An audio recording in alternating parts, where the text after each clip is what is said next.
The following program contains coarse language and mature subject matter. Viewer discretion is advised. Live from the prairie plains of Canada, direct from Winnipeg, Manitoba, around the globe and across all 24 time zones, at blazing speeds on the internet, it's time for the R-rated podcast talk show that promises straight talk and no bullshit. It's Night Talk with your host, Dr. Talk. No topic too taboo, nothing's too risque. He takes it all on for your entertainment. So settle in, turn it up, and tune in for Night Talk with Dr. Talk.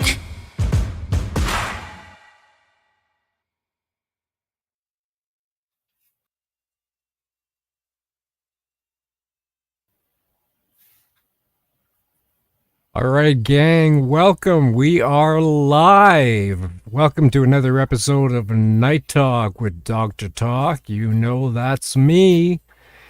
And tonight, my guest is the Metal Queen of Canada, that is, and parts unknown, Miss Lee Aaron. Lee, welcome to the show. Hello, Dr. Talk. How are you this evening? Groovy. How are you? Hanging in. Kind of laid back. Hanging in, laid back, just had my dinner. My daughter just got back from university. It's kind of a chill night. Yeah. Good. How's the weather there? Horrible. Horrible? So, yeah, you know what? It's funny because we're supposed to get a spell of really beautiful official spring weather coming up this week with some, warmth and temperatures rising almost into the high teens. But it has been consistently about 8 or 9 degrees and kind of cloudy and rainy and all around pretty much a crap Vancouver spring right now. We the odd time we get these springs where they just seem like they take forever to officially come, but yeah. So it's feels like winter has lasted a long time this particular season, but that will all change next week, not only because the weather is changing, but because me and the band are flying to Orlando and heading out on a Monsters of Rock cruise. And I was checking the weather in Haiti and it's like 29 degrees. So I'm like, woohoo. So getting excited about that. Yeah.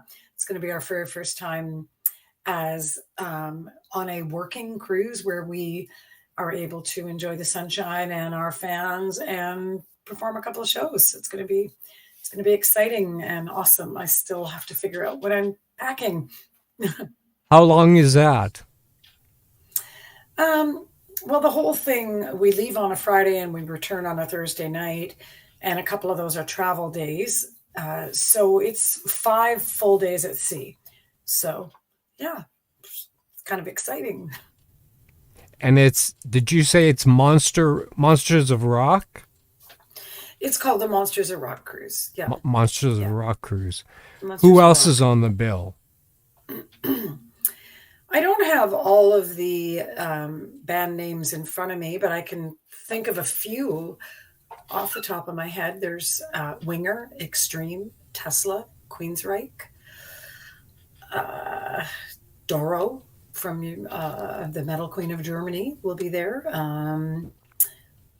That's just a few off the top of my head. I there's more. In fact, when I was looking at the roster, I was kind of like, how on earth do you actually fit people on this ship as well? Because it looks like there's about 50 bands and they have to accommodate all of us and have separate, artist lounge areas as well as, and then there's all these different stages where you play. And yeah, so it's going to be quite the adventure. I've actually never been on a cruise before, never mind a Monsters of Rock cruise. So yeah, should be fun. Does Hobby get to come with you? Well, he's my drummer, so yes, of course. Oh, he is? Yes. I did John, not know. You did not know? Well, you haven't done that much research then. So. I did research, but I didn't know that. So my husband, John Cody, has been my drummer for 23 years. Yeah. I'm a drummer too. There you go.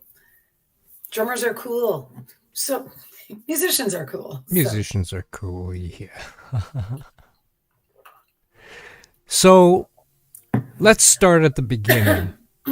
Where were you born? Belleville, Ontario. In many, many moons ago. I lived there till I was 2. And then my father was transferred to Winnipeg. So when I was 2 years old, I moved to a suburb of Winnipeg called Transcona. That's And where I lived live. there. Is it you live in Transcona? I'm in Transcona right now. I lived on Dowling Avenue in Transcona when I was a little girl. Not too far from here. There you go. And a couple doors up from me was a family named was Anne and Blair McLean. And Blair was in a band called the Vicious Circle. Him and his brother Gary later formed McLean and McLean. Oh, of course. So one of their shticky jokes that they used to tell in their Toilet Rock show was that they used to babysit Lee Aaron when she was a little girl, which is kind of creepy, but yeah, there you go. Two stoners, right? Yeah. Well, no, actually, Blair was a family man. They had a son named Kevin, and he was a good friend of my sister and myself when we were little girls. And we played together and, made mud pies and, captured frogs in the the suburbs of Winnipeg way back when. So you were in Transcona for how long? So I lived in Transcona. Just getting a little sip of tea here. Yep. I lived in Transcona until I was 9, 8.5, 9. And then my father was transferred back to Ontario. And then I moved back to Ontario, and we lived for a brief period of time in Richmond Hill and Thornhill. And then we moved to the Brampton area. Yeah. Of Toronto, which is, it's all the GTA now. But back when I lived in Brampton, it was quite a small community. Now, I don't even know the population there, but it's all part of the Greater Toronto area. It's a massive, massive suburb now in the Greater Toronto area. And and it was so lovely when my mom was still alive. In 2016, I was given a star on the Brampton Arts Walk of Fame. Oh, nice. And my mom was alive to be able to come to that induction ceremony. So that was really, really, truly just really exciting. It was wonderful. It was something that she was able to make it to on her last year of life. And that was just really meaningful to me that my mother could be there to see that, a place where they raised me and I grew up was now honoring me with a fairly prestigious award. Michael Cera, I believe, got one the same year that I got one as well. Actor Michael Cera from, many, many movies, Arrested Development, Juno. So it's very cool. And if we could fast forward, when did your curiosity get piqued into music? Well, I was always interested in music. My mother used to sing. My mother was involved in church choirs most of my life. She's had a beautiful, angelic soprano voice.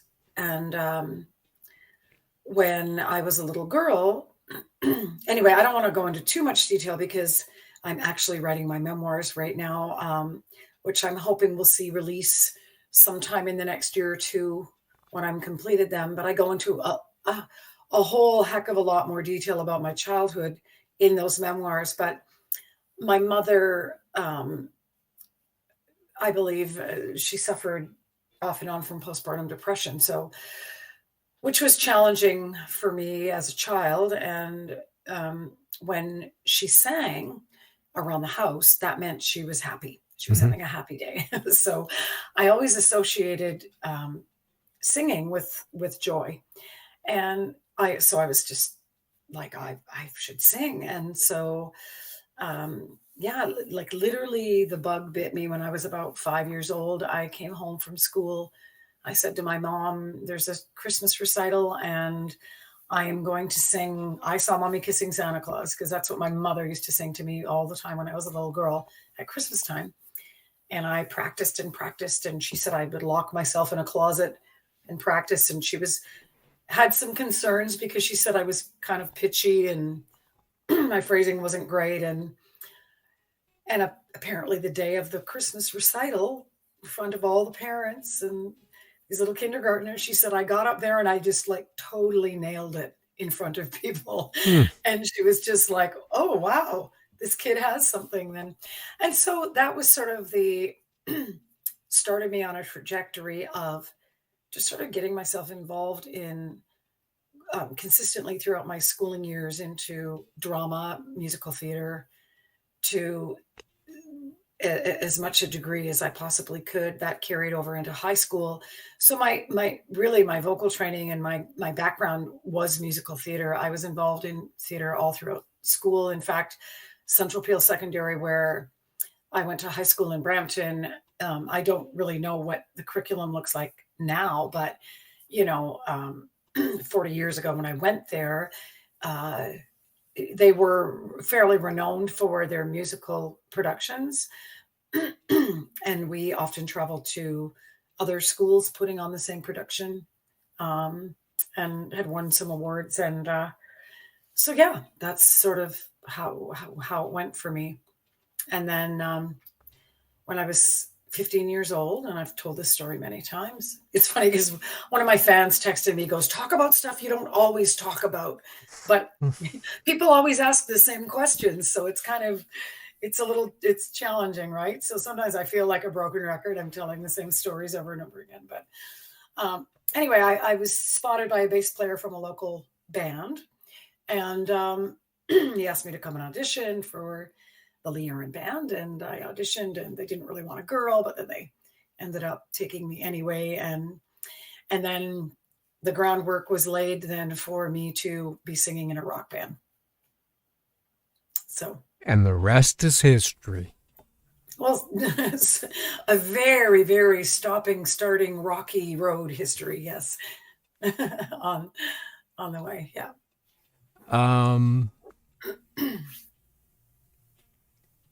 I also read you're a fan of jazz. Yes, I am. As am I. I just went and saw Herb Alpert at UBC here in Vancouver, him and Lonnie Hall. No kidding. And I did. He was so fantastic. I just, Herb Alpert wasn't my parents' music, or wasn't my music per se, but it was my parents' music, right? Yeah. And like he was just, the amount of stuff that he, A&M Records and all of the hits that he was involved in, and, just an unbelievable career this guy had. And it's funny because I listened to so much of that growing up as a little girl, because it was obviously all over the radio. I mean, I think he was one of the few jazz trumpeters that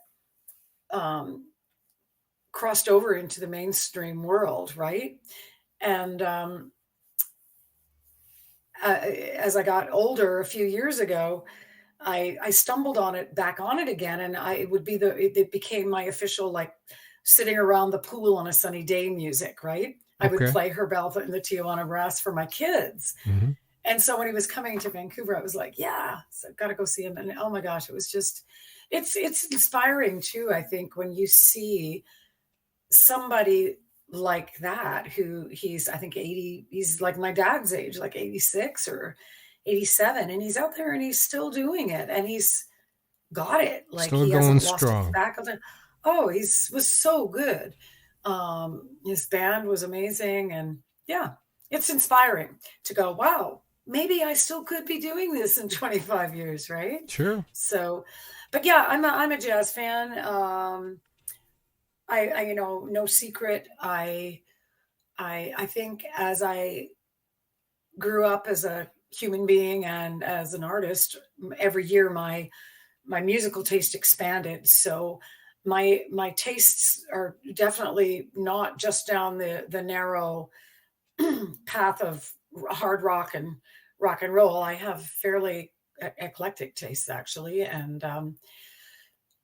I first I was in a nightclub in Berlin when I was, I don't know, like I think we were on tour. I was like 22, 23 years old, and this artist came over this sound system in this Berlin nightclub, and it was Nina Simone, and I was just like, I was gobsmacked. I was just like, who the hell is this? Like this woman that sings with such immense power. And then I just sort of went down this path of finding every Nina Simone recording I could find, and just learning about her, her activism. She was the first Black female artist to go to Juilliard, and just a unbelievable, formidable talent that she was. Could you And say the name again? Nina Simone. Oh, Simone. I thought you said Simona. No, you know Nina Simone, of course. No, I don't. You don't? I've Oh my never heard the goodness. Have you name. been living under a rock? Yes. Dr. Jock. Okay. Oh, she's amazing. I love like probably Nina Simone the Blues, or her Little Girl Blue album is in my top 10 albums of all time, Really?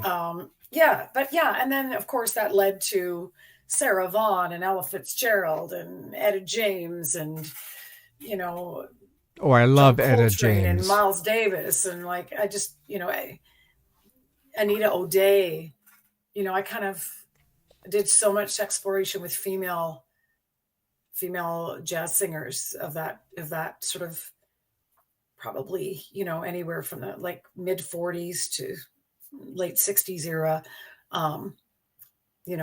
and more, so. Is there any type of music that you don't care for? You don't have to say hate. Well, I mean, everybody's got their forte and everybody's got their likes and their dislikes.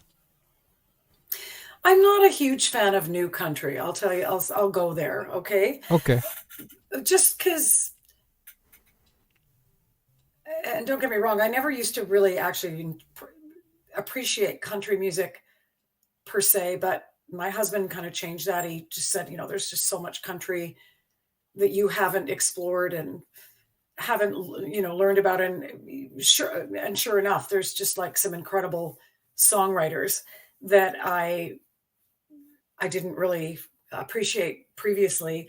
But new country just kind of seems to be like, old 80s classic rock with a bit of a twang. And that's kind of the direction it's gone in. I don't know. There's It's not cookie really any cutter. music.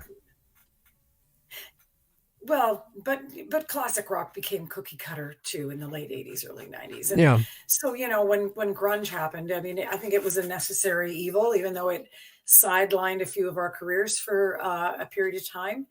I think it was sort of like, punk had to come along to decimate disco, right? It was one of those sort of movements that was necessary at the time. Music needs to be shaken up. Hopefully it's a little bit less so now, but it used, when the industry, when so much money was, previously invested and to be made off selling physical records, and it was just such a corporate thing.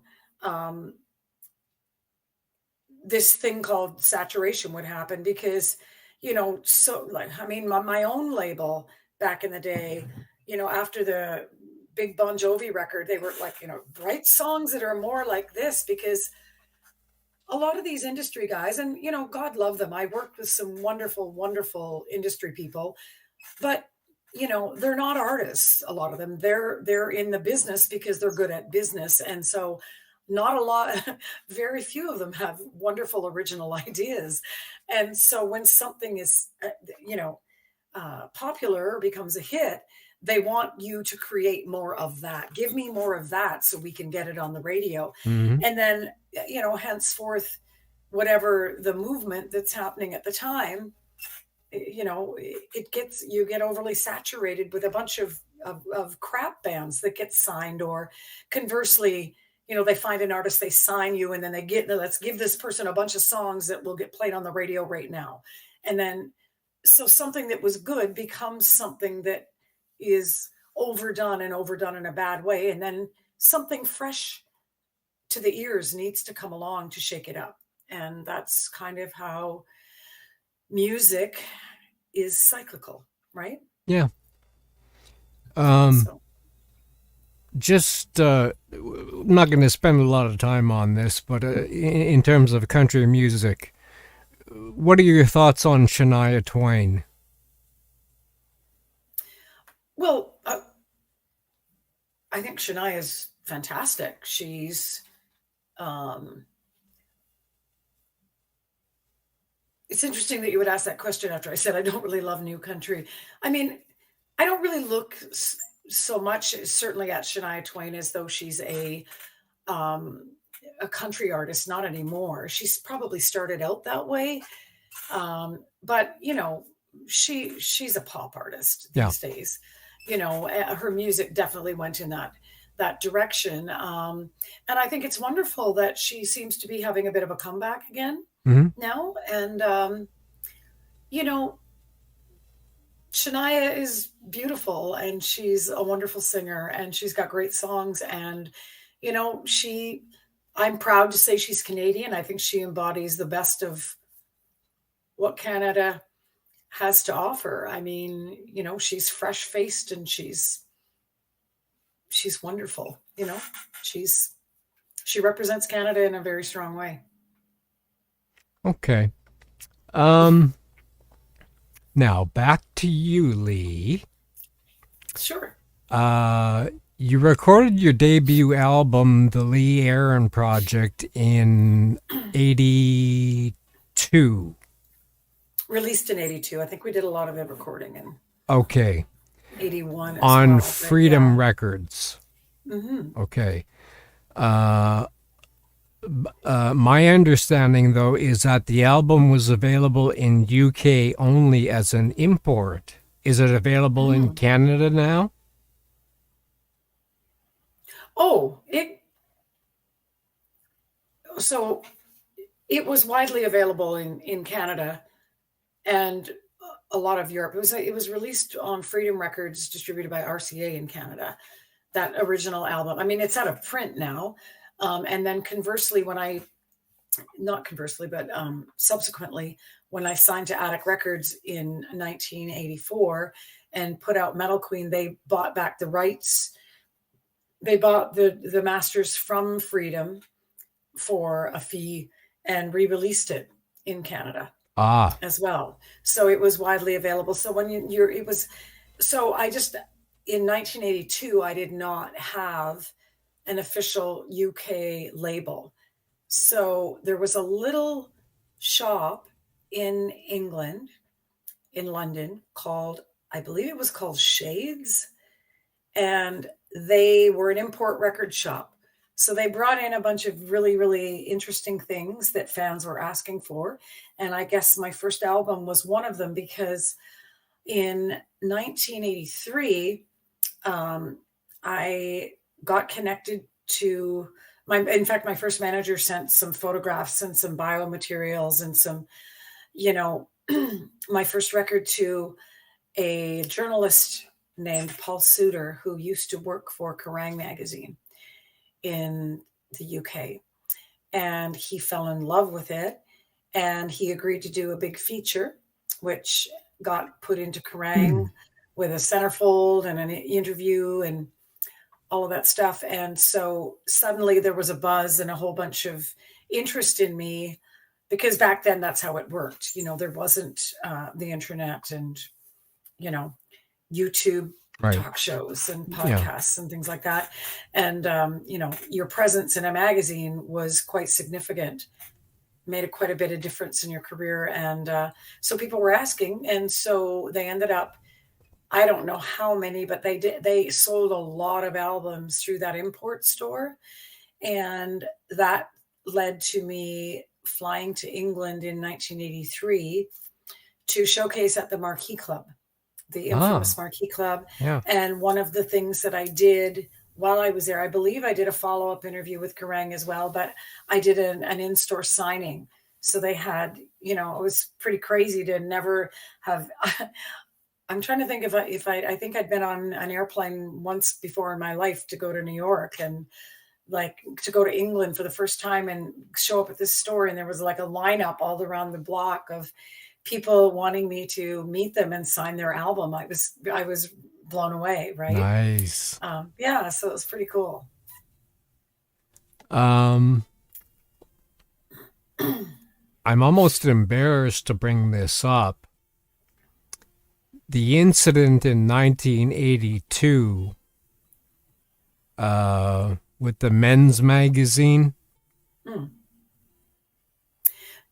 Right. So I know you were asking me before we did this interview, there were things that I wasn't willing to talk about. That's why I don't want to go into a lot of detail. If you want detail, you'll have to buy my book when it comes out, because trust me, it gets an entire chapter, okay, of the nuanced details that led to that choice. And it was a choice, but I'll just say this.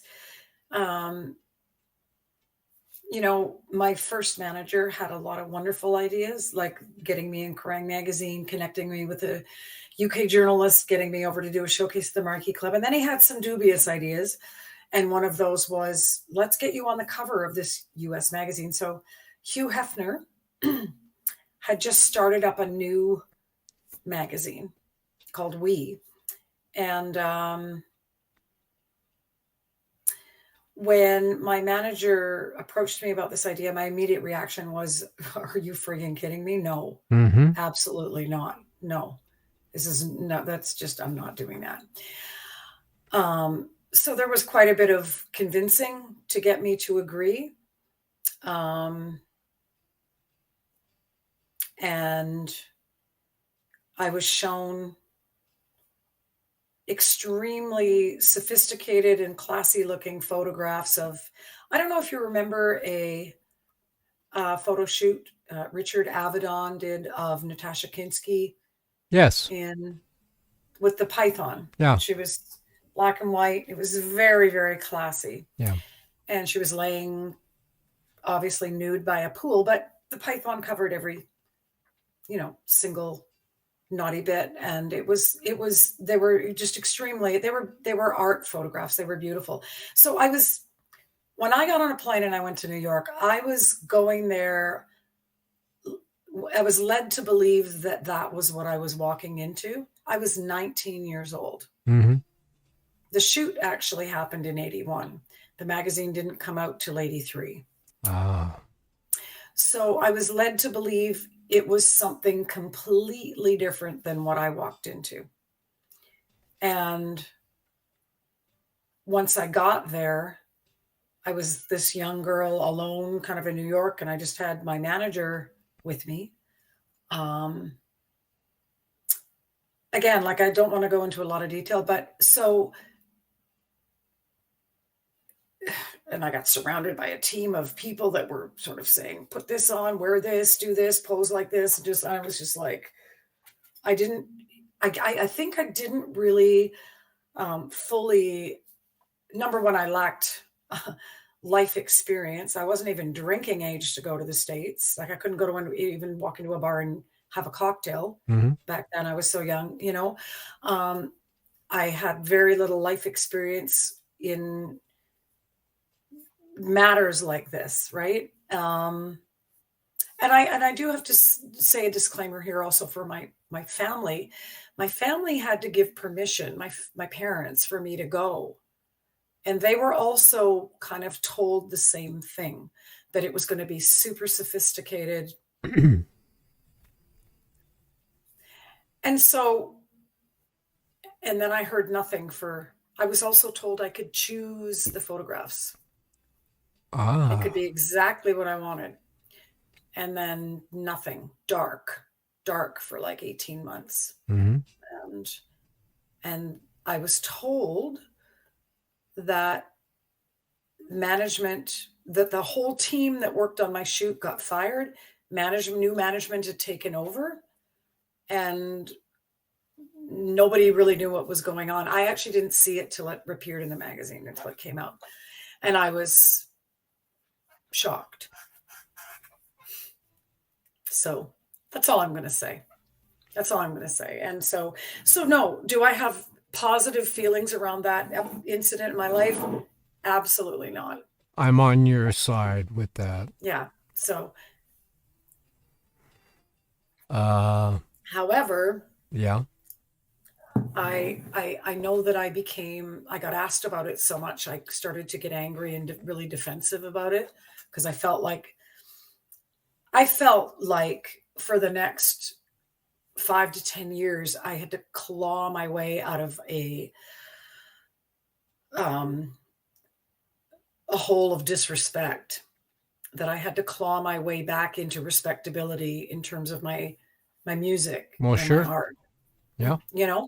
And that wasn't fun. But hey, what doesn't kill you makes you stronger, right? Yeah. So anyway, like I said, that's all I'm going to say. My book has infinitely more detail than that around the whole circumstances of that. So, which is quite, it's very insightful when it comes out and when you get a chance to read it. So you're looking for a release date of 1 to 2 years? Well, I've just been off for about a month from my last shows, and I just wrote 2 more chapters. So I have to just finish it. So, and I can't really finish it when I'm touring, and I can't really finish it. It requires concentrated time. So I've been chipping away at it, right? I've been working on it for about 2 years so far. And, but yeah, it's going to be a collection of really, really interesting stories from pivotal points in my career. Not just a chronological timeline. I mean, it'll probably flow chronologically, but it's not going to be just like in this year, this happened. It's not going to be hopefully that boring. I go into a lot of detail about certain incidents and things that I felt moved my life forward, not only in a musical way, but in a personal growth way. I mean, otherwise, why would it be worth reading, right? So, on to something you should be very proud of. I pulled this right off of Wikipedia, and I quote, "Her most commercially successful album was Body Rock, released in 1989. The album included several hits, including What You Do to My Body, and was certified double platinum in Canada." Mm-hmm. Double platinum, Miss Erin. That's something to be proud of. Yeah. It was exciting to watch that album. It's funny how the music industry works, you plug away, you work your butt off, and then just suddenly the stars align for you and it's the right time. And I mean, up until that point, I felt as though I'd worked so hard and I'd written some great songs, and I worked with some wonderful producers and musicians, um, and then again, like just suddenly I make this album, and that I have to say was made for a lesser budget than my others. Not with a world famous producer. We made it with our A&R guy at Attic Records. Um, and but there was a heart and soul about that music because we'd shopped it around to a few producers, the Body Rock demos, and I don't know, we mostly had guys going like, I want to give here, that's okay, but I have these songs I want to give you, and everybody wants to give you music, right? And have you record their songs. And we'd had a board meeting like the week before we made the decision to work with Brian Allen from Attic Records as well. And I don't want to say who, he was a very big producer from the States. And same thing, he was kind of like, I don't hear a lot of these tunes, but hey, I've got a publishing company and I got some songs. And I remember John Albany, my collaborator and musical partner for 12 years, we walked out of that meeting and we were like, dudes, like, he doesn't like our songs. Like, maybe he's the wrong producer, Did that ever occur to anybody? Maybe he's the wrong guy. And at that point we just dug our heels in and we just said, no, we're not going to throw all of these songs that we put our blood, sweat, and tears and our heart and soul into for the last year of our life writing. We're not just going to throw them out the window and record a bunch of cover material or song selection from someone else. And that's when we, and you know what, I gotta, to Brian Allen's credit, he was gunning for us. He heard the material. He said, I hear this stuff. We just need to get into a rehearsal space and with the right musicians and do a little bit of just do a little bit of, song doctoring on some of them, right? Like that's a common, when I say song doctoring, I mean, it's a common process before you go into record a record, is that you work them up in rehearsal and you see what needs to be tweaked here and there, cut the fat, this needs to go, this song needs a new section. It's a common process. And and he heard the material, he heard it. And and I mean, this is a guy who wrote, What About Love for Heart. This guy had ears, right? And we're like, let's just do the record with him because he knows his way around a mixing console and he's a great guy and he loves the material. And so we went in with a lesser budget, because I think at that point, and rightfully so, the label, I think they were thinking, we're only going to spend, $200,000 if we're getting, Johnny Big Name from the US to come up and produce this. We're not going to give you that much money for you guys to go and fiddle around in a studio by yourselves for a couple months. So the budget got cut, and when, fair enough, understandably so. And then we just made some executive decisions. We brought up a programmer, a guy named Scott Humphreys, came up from LA, and it was one of the first albums done with programmed drums. So Body Rock is all programmed drums. John and I worked with a programmer, did all that. We programmed all the bass guitar. And then John laid down guitars and we did that album. And we kept most of those songs pretty true to form. And when it was all done, it was exciting. It was an exciting sounding album. And we knew we had done something really special because we had held fast to our singularity of vision, right? And sure enough, people heard it too.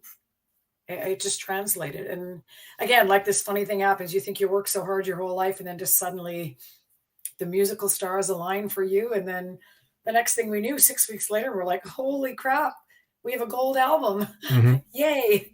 And then it just kept on a trajectory. I think sales started So it got certified double platinum, and I think the sales started to slow down around 280.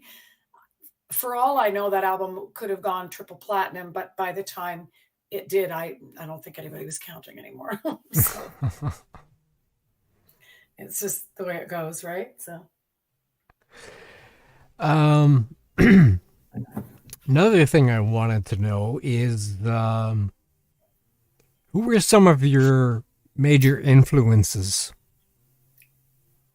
Musical. I know you mentioned your mom. well, yeah, my mom being a singer was, probably from infancy, that was the biggest one. Mm-hmm. Um, Again, I feel bad because I'm repeating myself, but I've told this story a few times. My parents, I grew up in a house with like like the console big record player in the rec room, The right? big And wooden one. yeah, yeah, yeah. And my parents, like, they weren't like audiophiles. I didn't buy that. We listened to a lot of Guess Who when I was younger, only because the McLean brothers lived two doors down, and Burton Cummings was a friend, and he used to come by and visit and party. Like when we were little kids, he took us for a ride in his 1969 Jaguar when, we were, so there was sort of that personal connection. So my parents sort of felt like they, you know, had this personal connection with Burton Cummings. And and of course they were like the Winnipeg rock band of the 70s, right? Mm-hmm. So listening to that, my mom had, my mom loved Anne Murray, and I have such a great appreciation for her now. I don't think I did when I was little, because I was kind of like, Anne Murray's my mom's music, right? Mm-hmm. But my mom did have a Supremes record, and that record rocked, that old Motown. Yeah. And so I listened to a lot of, like, probably before I got into rock, I was doing theater, and I used to go put that Supremes record on again and again and again and sing Love Child, like Yeah. that. And then when I was 13 or 14, my father worked at Humber College, and they had a college radio station. And one day he was walking down the hallway, and there was just a whole bunch of vinyl piled in the hallway. And he's like, hey boys, what's going on in there? And they were like, oh, we're switching form. We're getting rid of all our vinyl. We're going to 8-track, the new format. Yeah. The long-lived format of 8-track. And so he just showed up with this trunk of vinyl, and in that trunk of vinyl was Bowie, a bunch of Zeppelin records, Heart, Janis Joplin, Pearl was in that pile, Fleetwood Mac Rumors, a bunch of Elton John records. I'm trying to think of what else. The Runaways. How many records are we talking about? Oh, a good, couple of milk crates of records. Yeah. Oh, okay. So the Straubs, I remember the Straubs. There was some like old Genesis and Steely Dan. And so like all of it, I was just like, whoa, I've never heard of any of this stuff. And I was playing it. And then, oh my God. Well, Fleetwood Mac, of course, was becoming popular. They were on the radio. And Heart. And so I mean, it sounds pretty pedestrian, but I think I just wore the needle out on Dreamboat Annie, Rumors, yeah, Janis Joplin, Pearl, and is it Queens of Noise, the Runaways album. Mm-hmm. I was like, oh my gosh, you mean girls can rock? This was so like, this is not my mother's music, right? My mother's not, smoking dope and listening to Gold Dust Woman, right? So, my parents were quite straight, when I was a kid. But so, and it was just, that rocked my world. And that was happening right around the time that I was immersed in musical theater. And then I got asked to join a rock band. And I was just like, and then the next thing you know, I'm singing these songs, right? And I mean, of course, then, the Zeppelin, I mean, there were male artists that influenced me as well, like musically, The Who, Zeppelin, um, largely The Who, Zeppelin. Yeah, I developed an appreciation for the Stones and the Beatles much later in life than most people. I'm kind of ashamed to say, but it's true. Why do you say later in life? I thought the Beatles was my parents' music, truthfully, Oh, because they were like a okay. 60s band, right? Yeah. And, and I just, yeah, it's kind of stupid now when I look at it. I thought they were my parents' music, and I just didn't really get into it until later in life. I was just like, what? Oh my gosh, how did I miss all of this unbelievable songwriting, right? So, Have you ever heard of a tribute band by the name of Free Ride? free ride. Yeah, No, you I have not. haven't. No. Okay, Should there I? goes that story. Uh-oh. No, Well, tell me the nothing. story anyway. Some guys I know, they're based out of Winnipeg, and they've been doing this since 1980, and they do a full show for them is actually 3 acts. They do a 50s and 60s tribute called Harry and the Armpits. Then they do a Beatles tribute where they dress up. They've actually got the Louis Vuitton wool suits that were handmade for them. They got their hair cut just like the Beatles did when they were on the Ed Sullivan Show. The moves are down pat. They sound like them. They look like them. They play like them. And on the rare occasion when they do a full show, they close off with a tribute to the Rolling Stones. Oh, okay. Wow. They've played the world. They've actually played a private party for Hugh Hefner. And this was back in 81 in New York. So, actually, the drummer, who's a friend of mine, his name is Wayne Halati.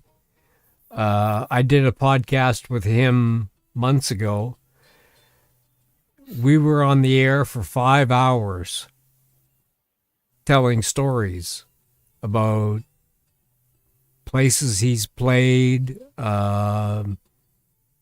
just stuff they got into, stories about people he's met. It was just amazing. And now he tells me he wants to do a part 2. So that's going to be another 5 hours and me be sitting here for between 8 and 1 o'clock in the morning. I just thought you might have heard of them because they've literally played coast to coast Canada, US, UK, Japan, Australia, Europe, everywhere. Oh, okay. Well, they must be good then, but it's hard because there are so many Beatles covers acts out there, right? Yeah. Yeah, so it's kind of sort of hard to keep track of them all. But wow, that's amazing. Um so are you on a temporary hiatus right now? And if so, for how long? So it's not really a hiatus. I pretty much do fairs, festivals, and casinos these days. Okay. So I throughout the year I fly in and out and I do pockets of shows. So my last show was March 25th, and I was in Edmonton at that time. So between March 25th and now, it's a hiatus from actually performing live, but yeah, I've been plugging away on my book as well as several other things I've got going on, and Excuse trying to me, make Lee. When were you here? Winnipeg. You were at the When was I? casino, Club Regent Casino. Do you want me to look on my phone and tell you? I You don't have have to look to. up.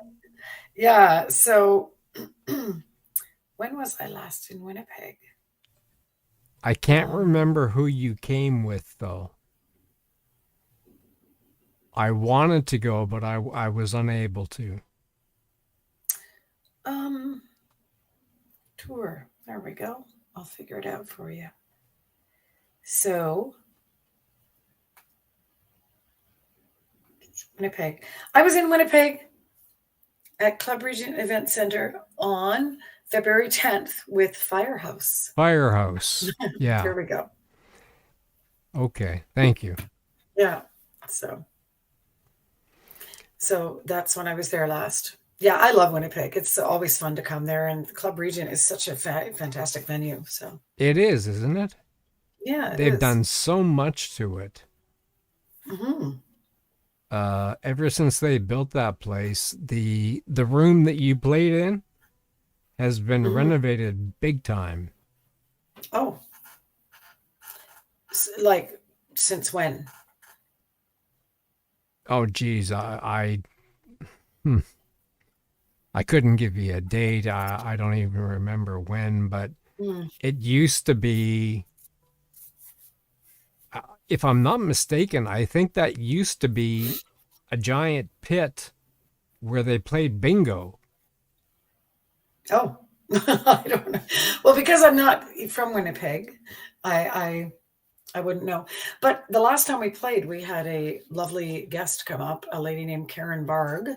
She is a local violinist. Hmm. I don't know if you're familiar with who she is, but she's quite a talent, and I got to know her over the last year, and I invited her to play on our latest album, Elevate. And so she plays on a track. And when we played at Club Regent Event Center, because we're not playing every single track from our new album, and that wasn't in our set list that night, I had her get up during Metal Queen, and she took the solo, and she was fantastic. To Metal Queen, Yep. which, by the way, is my favorite song of yours. Oh, okay. As it is for many people, yes. Do you have a favorite song of yours? Um, I probably always say that my favorite songs are my more recent ones. You know, I always feel as a songwriter that I'm the new work that I'm working on, I'm crafting my best work, Okay, because I yeah. feel as though it's kind of like, if you were a book writer and you wrote something when you were in 25, and then you just become a better writer over the years, and Yeah. and so I always feel as though my most recent work is my best work. So yeah, I mean, I love stuff on the new album. I love the song Elevate. I think um Red Dress off the new album is a wonderful song. um yeah, I mean, I don't really have a favorite Lee Aaron song. I don't like being put on the spot. People ask me that all the time. And I'm like, this is like asking, which one of your children is your favorite? Yeah. Uh, I hope I didn't ask this one already. How many albums are we on now? So I believe Elevate was my 18th album, but my fifth, 18th? yeah, but my 15th studio album. So that doesn't include, there's a couple of best of collections and a live album, as well as Two live albums, two live albums. according to Apple Music. Nope.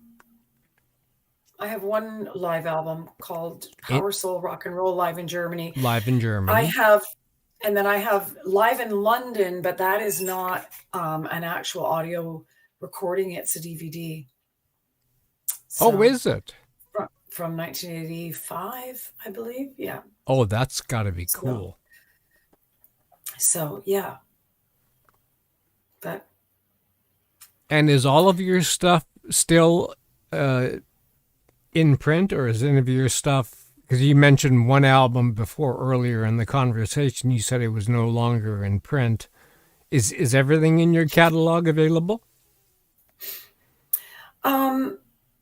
no, in fact, now that I'm thinking about it, I don't even think I included Slick Chick, which was my jazz album from 2000, or Too Precious, which was my album from 1995 or 96 with the guys from Sons of Freedom. So there's a couple of things that you aren't going to find. You're not going to find Slick Chick, my jazz album. That's no longer in print. Too Precious album from 1996 is no longer in print. But, I'm pretty sure that just about everything else is. And just recently as well, it's good for people to know that Unidisc, who owns my first 6 albums, my back catalog, early catalog, they have not only reissued most of my earlier work on CD. In the last year, they have put out my self-titled 4th album on sparkly gold vinyl. They have reissued Body Rock on vinyl, purple vinyl, and the Metal Queen album was a special release a couple years ago for Record Store Day on hot pink vinyl with a poster inside. So yeah. So, and then of course my last couple of albums, Radio On and Elevate, are both available on vinyl. And recently the Diamond Baby album has been re-released on vinyl.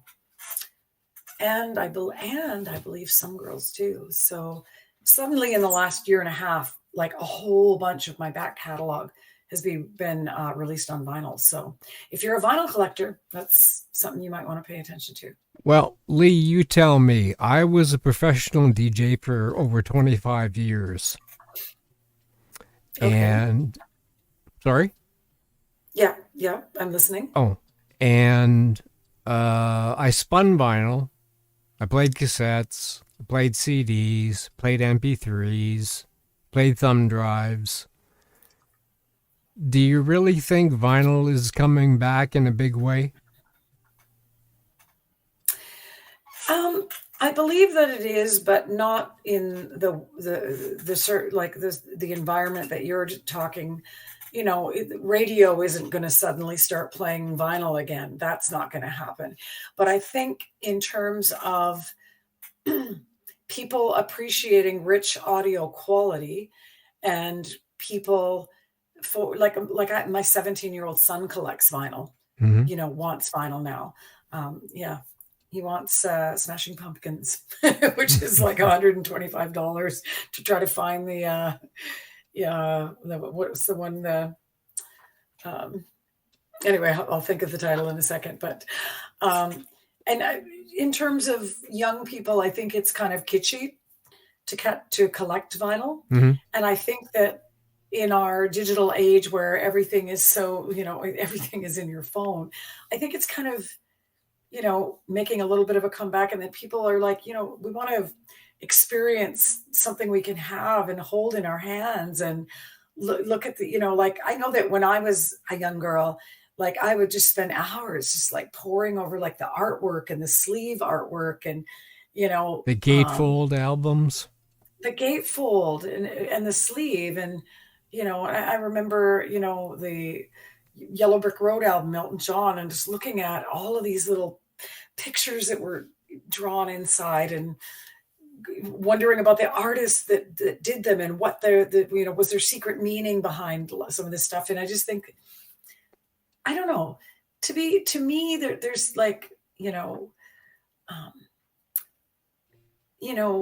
artists with social media are so kind of accessible these days. People, they're expecting, a post every day from their favorite artist to say hello, good morning to me. And I just think it takes all the mystery of rock and roll out of it. And Yeah. I like the idea of there still being a degree of mystique, right? Yeah.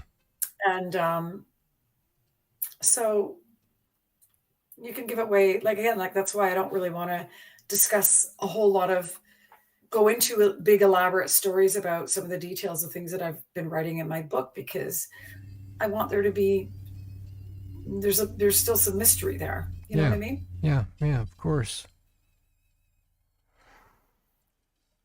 Well, Lee,